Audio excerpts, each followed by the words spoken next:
Jod bura mag Azimio la Umoja One Kenya Alliance wuok mager kod piny owacho mar Kenya Kwanza ka gitude kod siro paro mar chik chik moro madhi chiwo thuolo mar uso kembe mag piny owacho ne ji giwegi ka ok omi od bura thuolo mar nono uso machalo kamano. Walter Nyambaga miyo ler mar wachni.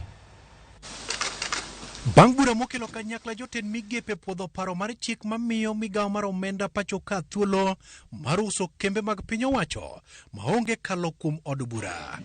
Jod bura mag Azimio la Umoja One Kenya Alliance koro wuok tung' mosuo kod jatend piny William Ruto ka gitude kod paro mar ng'wano kembe mag piny owacho kendo uso negi ongoke man kod lek mar mit bilie mar nyiewo kembego.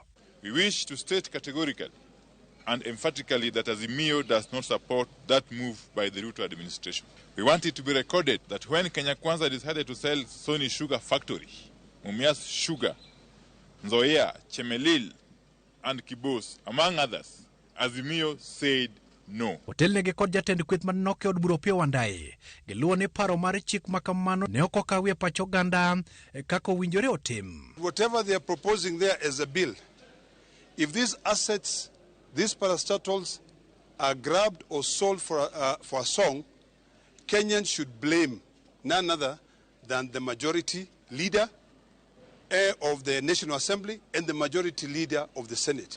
Katiba gine mar 118 wacho ni gimora mora ma nyaka tim gi duond mar jopiny no penjgi.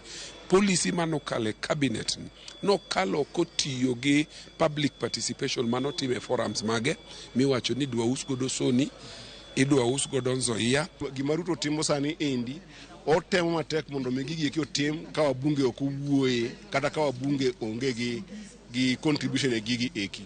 Ka seneta Mabusi Okia Mutata koro bwogo dhi e doho mar chungo paro mar chik no ka owacho ni keto chik makamano biro chuno mondo oganda odhi e ombulu mar paro kata referendum. Parliament must reject it, and if it doesn't reject it, the people must stand up, and some of us will head to court to challenge it on the basis that it's unconstitutional, not to subject a proposal to strip Parliament of its oversight role to a national referendum.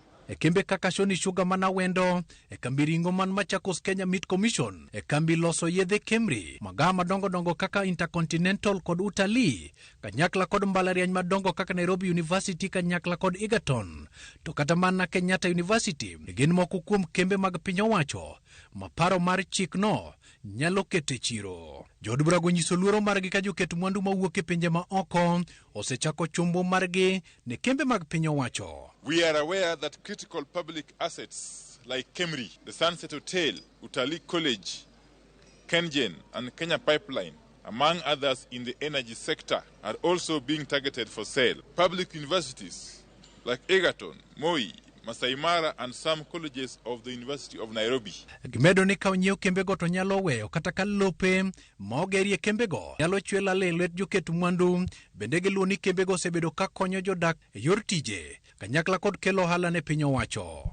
If the land of Nzoia, if the land of Mumias is sold, the people to ask are the ones I've told you. Those people are the ones who are selling out our birthright, and they must come out and tell us why they are selling our birthright for a song. To sell Chemelil Sugar Company and Muhoroni Sugar Company that sit on our land. We shall not allow that to happen. Matimore mana bang' dweche abich toka jatend piny William Ruto ketayanga ni piny owacho biro keto kembe 10 mag piny owacho obed mar ji giwegi. Walter Nyambaga, Ramogi TV. Ler mar od bura, Nairobi.